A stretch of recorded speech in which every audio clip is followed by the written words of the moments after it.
So in this lecture, we're going to take a look at three different probability questions.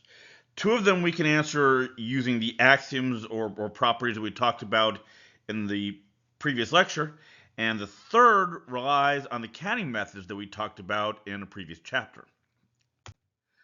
So what we're going to do here is we're going to randomly generate an 8-bit sequence, an 8-bit number, right? A bit being either a 0 or a 1. And what I want to know is what's the probability that it has at least one 0.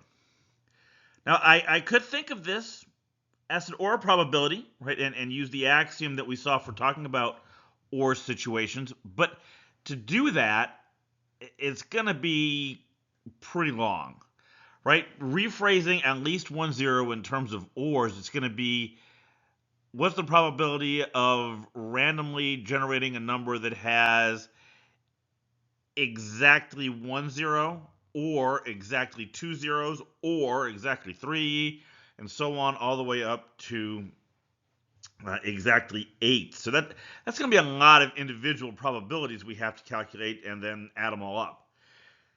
There's a better way to do this, right? When you see at least in a probability, first thing you should think about trying to use is maybe I can use the complement rule here. Because if A is at least one 0, then the complement of A is the randomly generated number has all zeros.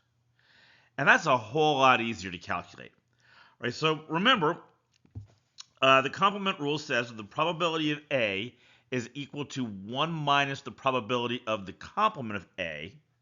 And the complement of A we can figure out. Right? What is the probability that a randomly generated 8-bit sequence has all zeros? Well, how many different ways can that happen? Well, there's only one. There's only one 8-digit number that has all zeros. It's 000000 8 zeros. Right? There's only one. How many total possible 8-bit sequences are there? Well, again, we're going to apply our counting techniques here. I have eight digits, 8 choices to make, and I have 2 options for each one. That means the total possible number of 8-bit sequences is going to be 2 to the 8th power. All right, so that makes my complement probability 1 over 2 to the 8th. 1 minus 1 over 2 to the 8th. 2 to the 8th is 256. So 1 minus that is 255 over 256. And that's my probability. Right? That's the answer to our question. Okay, so how about this one? Well, at first glance, this is another OR probability. It explicitly says less than divisible by 4 or divisible by 5. But we need to be a little careful. Those two events are not disjoint. Right? There's some numbers that are divisible by 4 and 5. You remember, and shows up in the formula. Right? Our formula for the probability of A or B is the probability of A plus the probability of B minus the probability of A and B.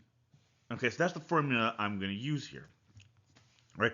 So the probability of randomly selecting a number less than or equal to 100, divisible by 4 or divisible by 5, is equal to the probability of randomly selecting a number divisible by 4 plus randomly selecting a number divisible by 5 minus the intersection. The numbers divisible by 4 and 5. Put that one another way, the numbers that are divisible by 20. Okay, so out of 100, how many numbers are divisible by 4? Well, 100 divided by 4 is 25. So that part is going to be 25 out of 100. The number is divisible by 5. 100 divided by 5 is 20. So that's 20 out of 100. And how many numbers between 0 and 100 are divisible by 20? Well, again, 100 divided by 20 is 5. That's the part I have to subtract out. Right? So if I do the arithmetic with my fractions here, this is 40 over 100 or 0.40. All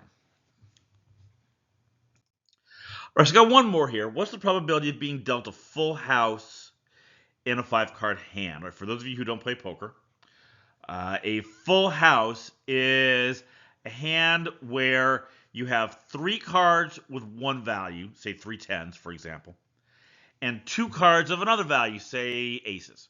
Right, so 3 tens and 2 aces, that would be a full house. 3 sixes, and 2 jacks. That would be a full house. Okay, so what's my probability here? Well, I need to count up the number of possible full house hands. And to do that, I have some choices I need to make. Right? Looking at that 3-card group, first I have to choose one value of the 13 available, ace up to 10, plus jack, queen, and king. And all 3 cards are going to have that value, so I'm only going to pick one. Then I have to pick 3 of the 4 available suits, diamond, heart, club, and spade, to be the suits for the 3 cards. Then I have a similar set of choices I have to make over here for the 2-card group. First I have to pick one new value, can't pick the same one again, and then I have to choose 2 of the 4 suits for those cards. Okay, so how can we do that? Well, I'm going to use our counting rules. There's 13 possible values. I'm going to choose one of them. And there's 4 possible suits, and I'm going to choose 3. So that's the total number of ways that we can pick the 3-card group. Then for the 2-card group, now this time it's just 12 choose 1, right? Not 13 again, because I have to pick a different value. And now of the 4 suits, I'm going to choose 2 of them. Okay, so you get your calculator out. This becomes 13 times 4 times 12 times 6, gives us 3,744 possible full houses that we can be dealt. Okay, so let's put this together with the total number of hands. That's the number of possible full houses. The total number of different 5-card hands, that's just 52 choose 5, which is 2.59 plus a little million. Okay, and that's enough to give me the probability. The probability is 3744 divided by 2,598,960. And then you get your calculator out, that comes out to 0.00144, less than 1%. Right? Very, very unlikely that you're going to be dealt a full house just right out of the gate. So this wraps up our discussion of just kind of the basic probability formula. Its properties and axioms, some of the things we can do with it. In the next lecture, we're going to switch direction just a little bit. We're going to talk about something called a conditional probability, and that's going to lead us into one of the main topics for this chapter, something called Bayes' rule, or Bayes' theorem.